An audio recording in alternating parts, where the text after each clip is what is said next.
Mo bi akwaba abaye waye tikmedi so na video bi trene video bi twegu video bi tiasene ewo eye kasafidie so na mepese obeka mo na yebeko no yakoti eye video no mu nsem na meka se hwan na odi sa apology odi abotudwa penin na odi sa eye apachewi odi aba ama eye ya papa Stephen Adam Twedia na ansa na yebeko na yakohwe video no full video no odi bomodina se be subscription so say ene ne dey kan ya oni abo eye kasafidie so ameka kire say back to back eye abronoma ni case no ye be pie from bia ba no ye be ma musuma so ayere atina musuma ni hunu de eko eno na de bia no meka say mumma ye hwe ano kasa yi na fa ya nko de in social if you say we say abeda ho no ade ni Africa semunti no eno tini yakopon emma ye tie enwase say onipa da sani a wo tia chance for say we so enam se yakopon nam kasemu no de ye bibia anti eno de kokobo ode to ho ma ye nipa da sani se ne be ya wanu we enkoyi uka na emfa won ko de in social mu na what today so metutu mbebunu enne mmemmo a ne mbaiwa eno obi biara samri waso gumi so say wo so hwe wanu kasa yi na wankoti bia etisemu yewie ni yewie no na ubodie di se yenua ba ye friend eye efu asantoa injo na what today ebeto dwa se yenua asantoa se uboni din no wanfa signaton antoa so dia na chese wanboni din na ye boni din ye signaton so atoa so ne de eno ena me ma waso ate se yenua ba bi ono so free northern region ono so ye fela injo ono so abono modi biara se botunu wesiwo na ono so wa break record eye Guinness Book of Record efa de ade ho a eye aduane na aduane so de na wa wonim se aduane ye kaduane dia na onipa dasani wani dia na uje winti no nipa nim so abotwi yenua efa santo aso ede na nim nyam ade akota yenua ba yachi mama yenkona yenkohwe edi etuem. Please, let's do this. Madam Adinsa, she's a marketing director for Gastro. They are the headline sponsors. Thank you so much. And that's our chef in there. She's looking so humble. After 3 days solid, she's looking healthy.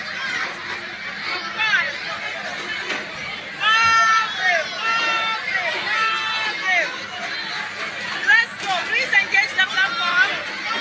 Keep sharing, keep sharing. Keep sharing.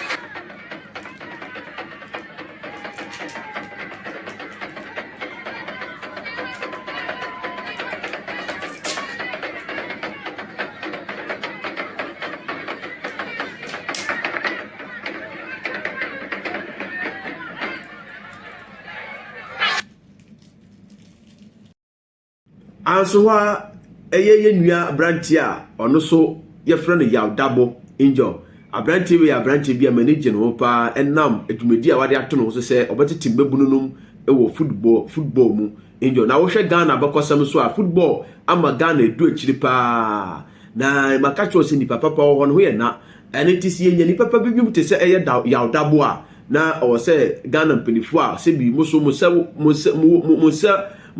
obi mu no na motumi ayere aso abrantie mu because and that from say a young guy like this obetunu wesi wo say obenam no so na mbranto wa na mbebunu na eba na se bi Ghana wa unim unemployment atu asete e wo man mu no ono so beboa kan bia say obe create employment because o hwe football wa Ghana ade a agidin Ghana wo ko ba bibia wo wiasa fa na bibia na unya aka so free Ghana na ye ba bedidi na ye ba samojan din sisi aso de kudus injo ono na sisi amno kase oye young guy a ono so Ghana na free Ghana part eba no football ma odi akoti wo pa enche bia na ye nua branti a ono so ye frɛ no eye achu wa wini football ya ama Ghana edu akire nanso nyame onfa ne kransie megidi se tiefo tiemi a ye nua branti de tema boni din no na oyoni pa bia na mepanasem eye achu injo na mepenase na mehwe football pa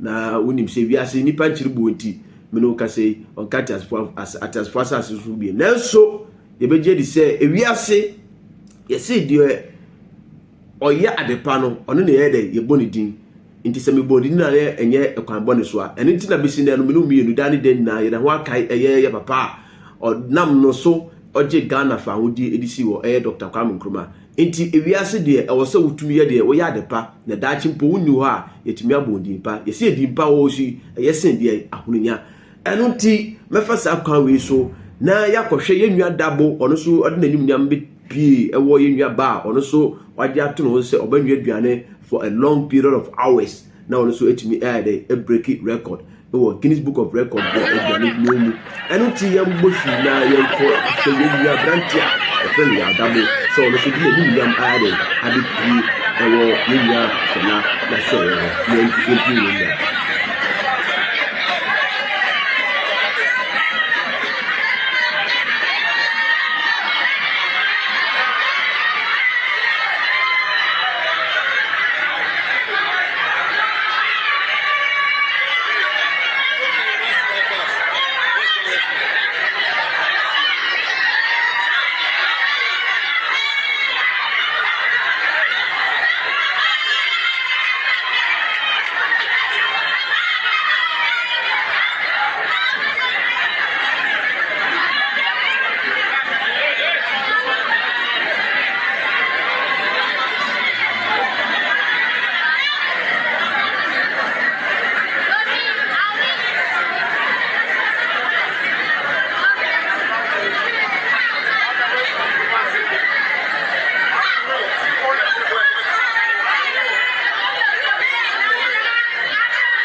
nti ene ye free sa tete kwanu ma mom ye hwe ya namo yi na me enye wadwene se sika na papa beche eya afi bia muti na wo de ti papa so ye ene enka ene bomode se oboko odadanum yenti de okan didi atemo no minim se me papa de chi bia on kire mo sa dabida na on kasa nkire mo se montaki obi sa ko de wi ane kasa sitie no sa na ni sumai etie ende ene kure misra mo se ebasa ema egu papa no hofi timepa mo cho bebre se woni dia o ya o ha o e wajejefo timo so ya mo kama kuma entomo ye piao mesre se obi biara won so waye wadwen se obekasa tia papa wi e wo dia o ya ho e be ya jai opa e be ya jai mere de metima ka chire mo nyina efrise on kasa tia obi ya ena wonye obi anso e boni enye ye de no no so enye ne de sabe pepe ase ya Christopher dia ye bebe se be manka bomu e beba mayi mu papa na ni mutia me maye sa amfo so ba mesre say why me ne ba prekope me ana mefum no ana me nzuro asotwe no nzo de be ma me because kwasia eni kire nim ka is me papa so the police ba me so ba be chimia enya ne boni mu ne wo na tene mu ne wo ma de kontia ama mani police for na chino e time on ba se on ba be chime na agona o ma mesi police ni bia so na at the same time obi azu ni momu bia no eno na ama mani wo machi ba so ba be chime because o se makaseti ana se me ya me papa mfom so me papa betia me ani se ma fom obi ti se me papa dum chebia na won me papa nsa so yepe na o tia me se wa mfa so jafo wa mfa matwomanfo wa mo bi pa so me boni bi na mu mo dia fa mara kwan so a onya mfom so bia na enumpo ama yevunu e twase yeye na no beboa ama sanity aye adwuma ti mesre obi biada se mo nya koma e wo sa video be wo nyina no mo mfa nche me de hia me kase e sa ne dina me born e we no sa adom che bia no nko ano ko bible zi minima ja na menani na me nkwa na awaro asase ma alwade me nya kopon de ma me ne so ani se me hu papa me pese mo de ye no e be ye agisuade piao obia ne kwa nya me fa so a o friend za yen ko so nka ni wonya kopon de asomaye no kre travel ni dura e wo awrade nsem za pepepe mesre e papa dum chibia se on fanjame na ebi nsibi mesre ana mapa cho bebre mimiano Philadelphia emma aya de wi amusidi abusia yebetu aso yebetu ani semfa no so na okasem bi wa ha na asem na oka no emede na me aso me di bi so mefua no so efri se papa se ebenam yen Philadelphia maso ma wa yekese a no kretrodo efri se baten biara pese ne ba hye na nimunyam eno ti na papa dan obedina ne television so second chance na ototo sere se afi 2024 ya wuremi ebenam Philadelphia maso wadansi die no na edin sanchinani edi keseye edi bebre ye papa Stephen Adom Twedia eno ti ye branch ye no oto aso kan asem bi tie dia to aso ne tie na sa wo ye Philadelphia ba wo so hwa no kasa ye me ko didi obi papa tem e wa bonte so ne ba se die nim guase wo ye Philadelphia ba hwe no kasa ne wa na mo ne wa bra ba wo bo no hwe ni ye ni otete kwa mu yisi anyankopɔ adom nyame ncha de Philadelphia bofopa ye papa Stephen Adom Twedia ne nche kire nti ene ye free sa tete kwa no ma mo me hwe ya na mo ye na me enye wadwene se sika na papa beche afi bia mu nti na wo de ti papa so ye ene enka ene bomode se oboko odadanum yintie de okai didi atemo no minim se me papa Adom Twedia on kire mo sa Davida na on kasa nkire mo se montaki obi sa ko de wi ane kasa sitie no sa na ni sumai etie ende ene kure misramo se ebasa ema egu papa no hufi timepa mo chewo bebre se woni dia o ya o ha o e wajejefo timoso ya mo kanwa kuma entomo ye piao mesre se obi biara won so waye wadwen se obekasa tie papa wi e wo dia o ya ho ebe ye jai opa ebe ya jai mere de metima ka kire mo nyina no efri se on kasenti ya obia ena wonye obia nso eboni enye ye de no no so enye ne de sabe pepe ase ya Christopher dia ye bebe se be man kabo mu ebeba mayi mu papa na ni mutia me ma ye sa mfom so ba mesre se kwa me ne ba prekope me ana mefom no ena minzo asotwe no nzo de be ma me iko kwasia eni kire nim ka is me papa so the police ba me so so oba be chimia enya ne boni mu ne wo na tene mu ne wo ma de kontia ama mani police for na chino aye time on ba se on ba be chime na agona o ma mesi police ni bia so na at the same time obi aso ni momu bia no eno na ama mani wo mochi ba so oba be chime because o se makaseti ana se me ya me papa mfom so me papa betia me ani se ma fom obi ti se me papa dum chebia na won me papa nsa so ye pe na o tia me se wa mfa so jafo wa mfa matwomanfo wa mo bi pa so me boni bi na emu mo de afa mara kwa so a onya mfom so bia na enumpo ama yevunu e twa se yeye na no beboa ama sanity aye adwuma ti masro bi biada se mo anya koma e wo sa video be wunyina no mo mfa nche me de hia me kase aye sa ne dina me born ewe no sa adum che dua no nko ano ko bible si minima aja na menani na me nkwa na wala sa se ma awade me nyankopon de ma me ne so ani se me gum papa ma mu adum che dua e fa so bi adi ayo emusia mesamo akwa babiem eba waye think dwumadie so na obeje di se yenua sofo bia ne dino enhye dan kamanum saa na yebekore akohwe video no na de tuam nie odi prophecy bi beto ho that was December 21st no injo December 21st no na osesei woso yanko ne ko tie we breaking news ba kope edutwem injo na numa sema wade abeto efa ye papa statement adom twedi a ho esewani tamoni yanko tiemla I don't watch them. And they 21st December. Men of God in Ghana. I make count be at back. Right from January. And I started having revelation and vision about them. In common cheddar, Menumund in Comoda, in Shiom baby and Sudan.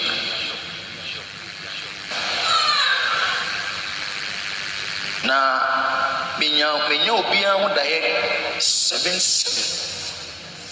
vision of 7. Menyo be as I saw for me, I come on 7. Menyo Bia would be a 7. Now, by the grace of God, the dream interpretation is my gift. I understand the dream. And God told me, go and say the interpretation of the dream. And because I have no relationship with them, so I didn't want to say it. Let me because let me know be any other phobia. It's me pass off for Samaka.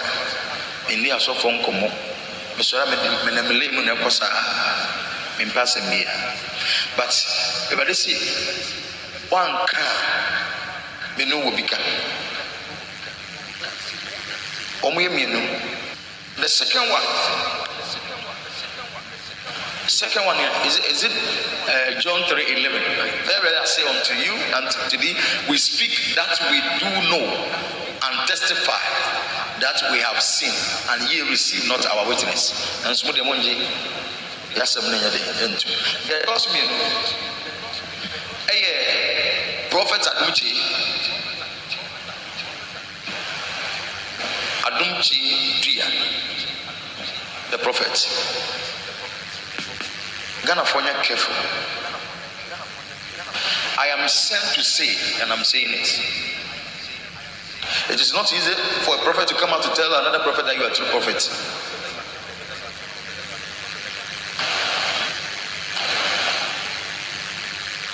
The first Kings 13, a prophet already called a prophet. Emma had no feelings. Oh, we. But I am telling you the truth. It's not easy to do that. ADOM KYIE-DUAH, Prophet ADOM KYIE-DUAH.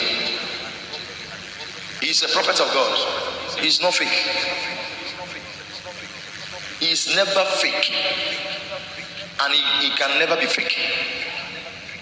He is a true prophet.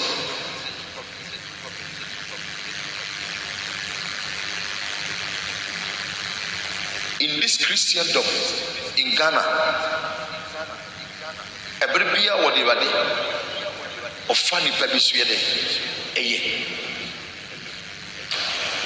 see you different cancer, you brother Amwako, you Yapo. He is one of them. Also, everybody bra or they are smano and also Ghana yejuma no eso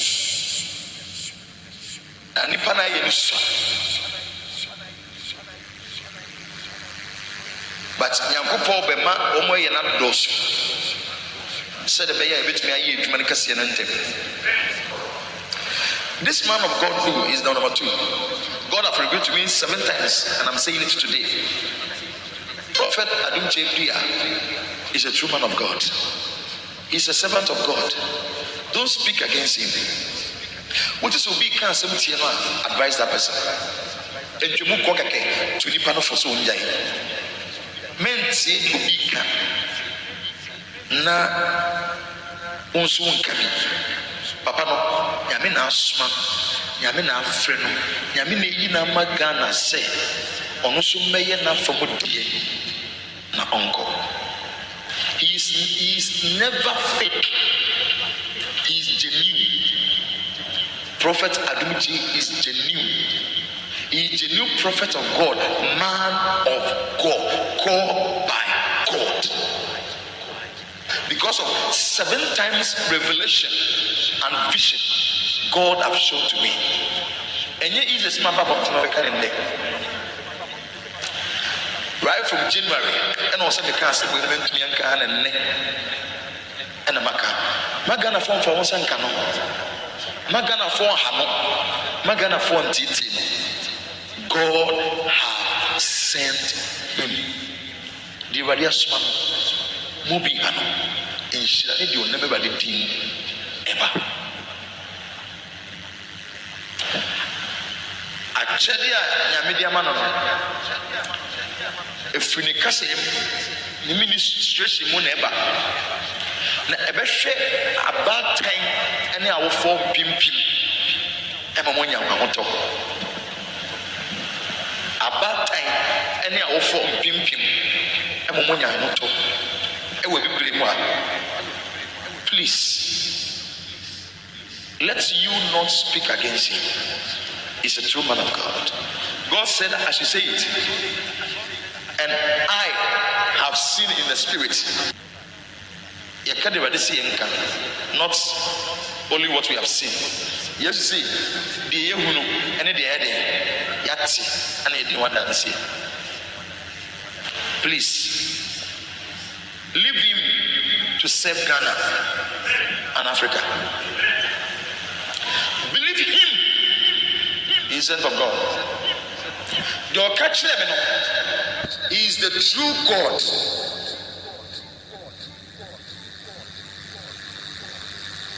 And he told me, I have sent this one.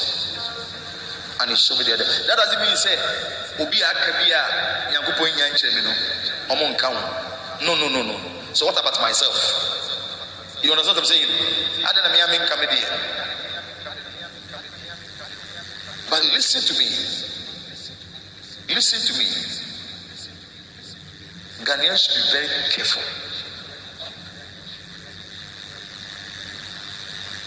We should be very careful. That man is from God. G-O-D. God have sent him. Thank you.